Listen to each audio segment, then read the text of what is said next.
Hello friends, welcome to Jeevanya's kitchen. Friends, இன்றைக்கி நம்ம மணப்பாறை முறுக்கு எப்படி செய்கிறதுன்னு பார்க்க போகிறோம். இது செய்கிறதுக்கு நமக்கு அதிக பொருள் தேவையில்லைங்க. ரொம்ப கம்மியான பொருளில் சட்டுன்னு செஞ்சு முடிச்சிடலாம். சாப்பிட்றதுக்கு நல்ல மொறுமொறுப்பாக இருக்கும். இது எப்படி செய்கிறதுங்கிறத பார்க்குறதுக்கு முன்னாடி நம்ம சேனல் ஜீவன்யாஸ் கிச்சனை மறக்காமல் சப்ஸ்கிரைப் பண்ணி பக்கத்தில் இருக்க பெல் சிம்பிளையும் கிளிக் பண்ணிக்கோங்க. இது செய்கிறதுக்கு ஒரு பவுல் எடுத்துகிட்டு அதில் 2 கப் அளவுக்கு அரிசி மாவு சேர்த்துக்கோங்க. இது வீட்டில் அரைச்ச நார்மல் பச்சரிசி மாவு தான். இதுக்கு பதிலாக நீங்கள் கடையில் வாங்கின மாவு கூட யூஸ் பண்ணிக்கலாம். இது கூடவே எந்த கப்பில் அரிசி மாவு எடுத்தீங்களோ அதே கப்பில் 1/4 கப் அளவுக்கு கடலை மாவு சேர்த்துக்கோங்க. இது கூடவே 1/2 டீஸ்பூன் சீரகம், 1 டீஸ்பூன் எள்ளு சேர்த்துக்கோங்க. கருப்பியல், வெள்ளையல் எது வேணாலும் சேர்த்துக்கலாம். கூடவே 3/4 டீஸ்பூன் உப்பு, 1/4 டீஸ்பூன் பெருங்காயத்தூள், 2 டேபிள் ஸ்பூன் பட்டர் சேர்த்துக்கோங்க. நான் ரூம் டெம்பரேச்சரில் வச்சு சேர்த்துருக்குறேன். நீங்கள் உருக்கிட்டு கூட சேர்த்துக்கலாம். சேர்த்துட்டு இது எல்லாத்தையும் நல்லா ஒன்று சேர்த்து கலந்து விட்டுருங்க. அந்த மாவு பட்டர் எல்லாமே நல்லா மிக்ஸ் ஆகி வரணும், அந்தளவுக்கு கலந்து விடுங்க. பாருங்கள், நல்லா மிக்ஸ் பண்ணியாச்சு. இப்போ இதில் தண்ணி சேர்த்துக்கலாம். தண்ணி ஒரேடியாக சேர்த்துற வேண்டாங்க. கொஞ்சம் கொஞ்சமாக தண்ணி சேர்த்துட்டு நார்மலாக நம்ம முறுக்குக்கு மாவு எப்படி பிசைவோமோ அந்த பக்குவத்துக்கு பிசைஞ்சு எடுத்துக்கோங்க. தண்ணி அளவு கிடையாது. அதனால் இந்த மாதிரி கொஞ்சம் கொஞ்சமாக தண்ணி சேர்த்துட்டு இதை நல்லா பிசைஞ்சு எடுத்துக்கோங்க.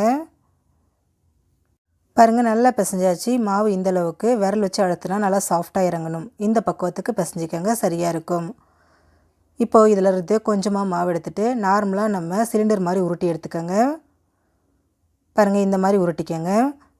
இப்போ இதை பிழியறதுக்கு நான் இன்றைக்கி சிங்கிள் ஹோல் இருக்கக்கூடிய அந்த ஸ்டார் வச்சு எடுத்துருக்கிறேன். நீங்கள் இதுக்கு பதிலாக தேன்குழல் வச்சு கூட எடுத்துக்கலாம். இப்போ இதில் மாவை நிரப்பிக்கங்க. இப்போ இதை பிழியறதுக்கு நான் இன்றைக்கி பட்டர் ஷீட் எடுத்துருக்கிறேன். நீங்கள் இதுக்கு பதிலாக வாழை இலை, அப்படி இல்லைனா பிளாஸ்டிக் கவர் கூட எடுத்துக்கலாம். சுற்றும் போது பாருங்கள், சென்டரில் நல்லா கேப் விட்டுருங்க. கேப் விட்டுட்டு ரவுண்ட் ஷேப் சுற்றிக்கோங்க. அதே மாதிரி ரொம்ப அதிகமாக இல்லாமல் கரெக்டாக 2 சுற்று மட்டும் சுற்றிக்கங்க. சுற்றிட்டு அந்த உள்பகுதியையும் வெளிப்பகுதியையும் ஒட்டி விட்டுருங்க. இதே மாதிரியே ஃபஸ்ட்டு ஒரு பேட்சுக்கு தேவையான அளவு நம்ம ஃபுல்லாக சுற்றி எடுத்துக்கலாம். இந்த மாதிரி சுற்றி எடுத்துகிட்டு பொரிக்கிறதுக்கு நமக்கு ஈஸியாக இருக்கும். இப்போ சுற்றின முறுக்கு அழகாக இந்த மாதிரி கையில் எடுத்துக்கோங்க. எடுத்துகிட்டு இதை எண்ணெயில் சேர்த்துடலாம். ஸ்டவ்வில் கடாய் வச்சு எண்ணெய் வச்சுருங்க. எண்ணெய் காஞ்சதும் நம்ம இதில் முறுக்கை சேர்த்துக்கலாம். கொஞ்சம் கூட பிரியாது, உடையாது. அதனால் உங்கள் கடாய் சைஸுக்கு உங்களால் எத்தனை முறுக்கு சேர்க்க முடியுதோ நீங்கள் அத்தனை முறுக்கு சேர்த்துக்கலாம். சேர்த்துட்டு ஸ்டவ்வை மீடியம் ஃப்ளேம்லேயே வச்சுட்டு வேக விடுங்க. இந்த முறுக்கு முழுமையாக செவக்கணும் அப்படிங்கிறது கிடையாது. அந்த பபிள்ஸ் எல்லாம் முழுமையாக அடங்கிட்டு கொஞ்சம் நேரம் மாறி செவக்கிற அளவுக்கு வேக விட்டாலே போதுங்க. நல்லா மொறுமொறுப்பாக வந்துடும். இது அப்பப்போ இந்த மாதிரி கலந்து விடுங்க. ஒரு பக்கம் கொஞ்சம் வெந்து அந்த பபிள்ஸ் எல்லாம் அடங்கினதுக்கப்புறமா இதை அப்படியே இன்னொரு பக்கத்துக்கு திருப்பி போட்டுருங்க. அப்பப்போ இந்த மாதிரி திருப்பி விட்டு 2 பக்கமும் நல்லா வெந்து வர வரைக்கும் இதை வேக விடுங்க. பாருங்கள், எல்லா பக்கமும் நல்லா வெந்துட்டு அந்த நிறம் கொஞ்சம் தான் மாறி வந்திருக்கு. ஆனால் அந்த பபிள்ஸ் எல்லாம் முழுமையாக அடங்கிடுச்சு பாருங்கள். இந்த அளவுக்கு வெந்தாலே நமக்கு சரியாக இருக்கும். இப்போ இதை நம்ம எண்ணெயிலேருந்து எடுத்துடலாம். ரொம்ப பர்ஃபெக்டாக நமக்கு மணப்பாறை முறுக்கு ரெடி ஆகிடுச்சு.